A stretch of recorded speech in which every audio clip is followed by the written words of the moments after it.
So this is going to be my review of Dynamite Comics, The Spider, the first 4 issues at least. Now, I managed to get the first 4 issues from my friend the Mount Vernon kid, who sent me, as well as Blue Goblin, the first 4 issues. Now, also, however, first off, I was going to do a video, and by the way, if you hear any background like thunder and lightning, there's a storm going on where I live, so the mic's going to probably pick that up. But anyway, getting back to this, I only have the first 4. He mailed me the first 4 issues. I got them Saturday. I've been meaning to do a review on all the issues, because they were all awesome. And I was going to do an unpackaging video. However, the camera wasn't working, and then I just you know what? I've already said, and I'm going to say it again. Thank you so much, Chris, for sending me the issues. I love this comic book series, The Spider. I should be reading more Dynamite, and this is a good reason why.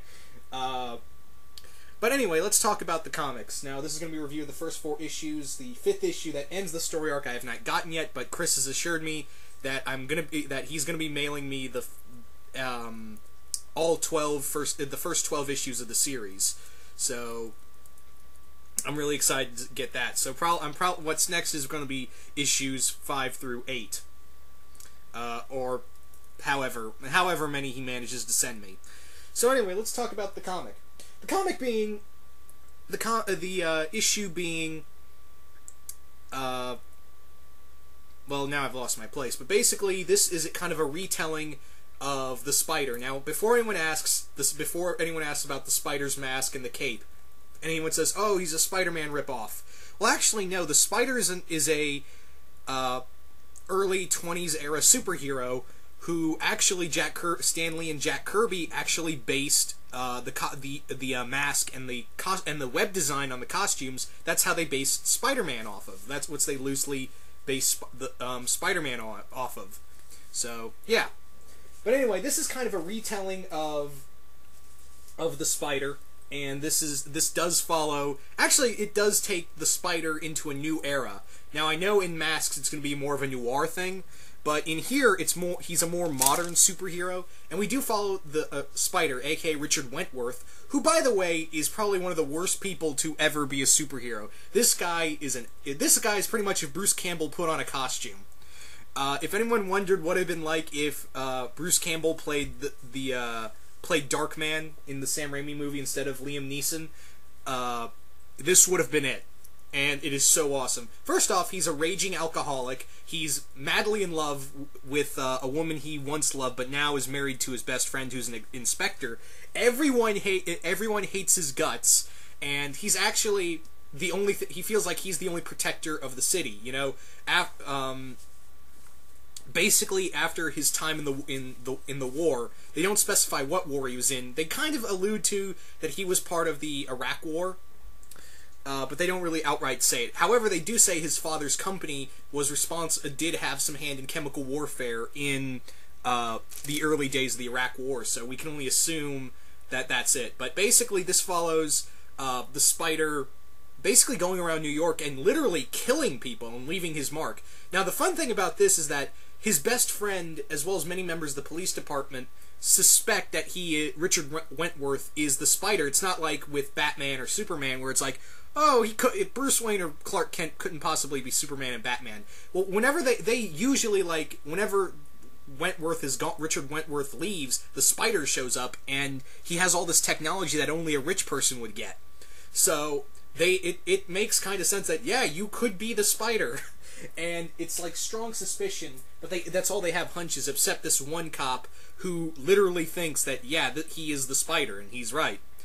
So it does follow that, and the first issue pretty much gets you out of the way, and he's actually, what's interesting about the Spider is that he actually enjoys being the Spider more than his regular life, because he feels like he's physically making a difference by taking out the filth of the city. And he is kind of like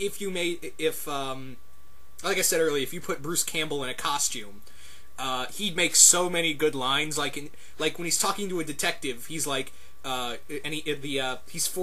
detective's forced to let the Spider go because there's a bigger emergency. He's like, "You know where to find me later, detective, in your mom's bedroom." I'm like, he literally said a Yo Mama joke. But yeah. Now the story in here, it follows the Spider on an investigation trying to stop this new villain in the Spider universe, because they do mention several villains of the Spider's rogues gallery, like the collar. Okay, first off, before I mention these villains' names, keep in mind that this is a pulp era these are pulp era villain names, like the Cholera King and the Silver Falcon, and I'm forgetting the last one, but they mention another villain called the Tarantula Terror. But yeah, he basically, in the first one, is like, yeah, the Spider killed them all. So we are introduced to a new villain called Anput. Anput is this Egyptian woman who's pretty much a lot like Talia al Ghul. She has basically a very interesting... They actually run, in the second issue alone, they run through her origin very quickly. So basically, in here, we find out that Anput was a young Egyptian woman whose father always told her, you know, it's up to your generation to bring justice to the world. And then her father and husband were killed in a accidental bombing during the Egyptian Revolution, and all she got was consolation. Then she came to America with her daughter. Her daughter passed away after negligence in the hospital, and they said, you know, we can do whatever we want. You're nothing more than, you know, than some Middle Eastern bitch. And then in the end, she basically has to whore herself out for money. So, and then eventually, she and another man become Anput and her bodyguard, and they're just obsessed with creating justice. And how they do it is through this toxin that is actually turning people into zombies, and it has some connection to. And Richard believes that it has some connection to his father, which he absolutely hates.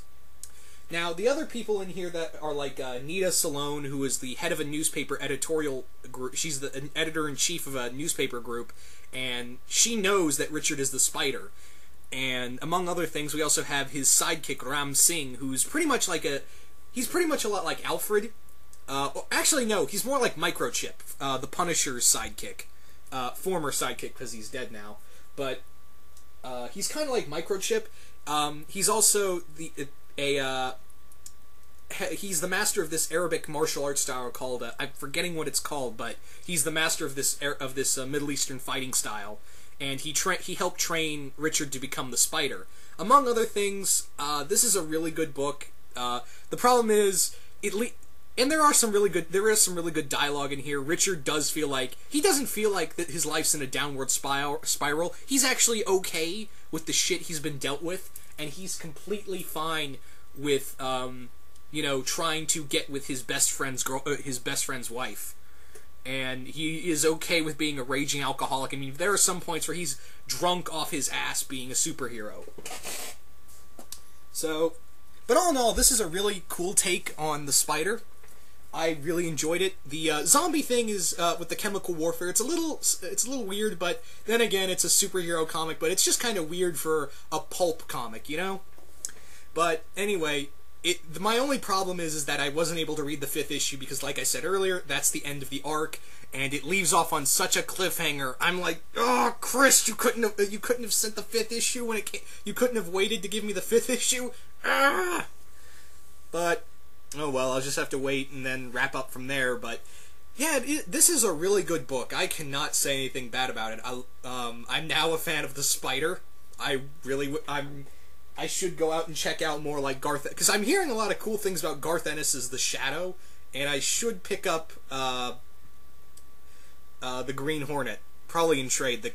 Even though, well, I should pick up that as well as some other stuff. But yeah, I can't say anything bad about this book. This is just a really fun superhero book. The Spider is a very interesting superhero, even though he doesn't really call himself that. He does have one power. He doesn't really have powers. He usually depends on gadgets, but he does have one power, you could say, that he created himself. He's basically immune to poison. Basically what he did is, and he explains it in the most funny way, he basically says, I became immune to all sorts of venom by eating tarantula venom every day for breakfast. True story. So he literally eats spiders and drinks spider venom to build up an immunity to all types of poison. Now, normally I wouldn't. This is something that I would not recommend to anyone because it will. There is like a 75% chance that it will kill your ass, and people have tried it. And yeah, it's amazing, and it's actually funny too because he literally said also in the comic that yeah, it nearly killed me. It was one of the dumbest things I've ever done, and there are some poisons that I still can't be immune to. But yeah, this is just other than that, this is just really fun. Really fun superhero comic. The Spider is just all around awesome. I have to thank Chris once again. Chris, I know you're watching this, so thank you once again for sending me this comic book series. It's been awesome so far. I can't wait to read more when you send it, especially with the cliffhanger ending.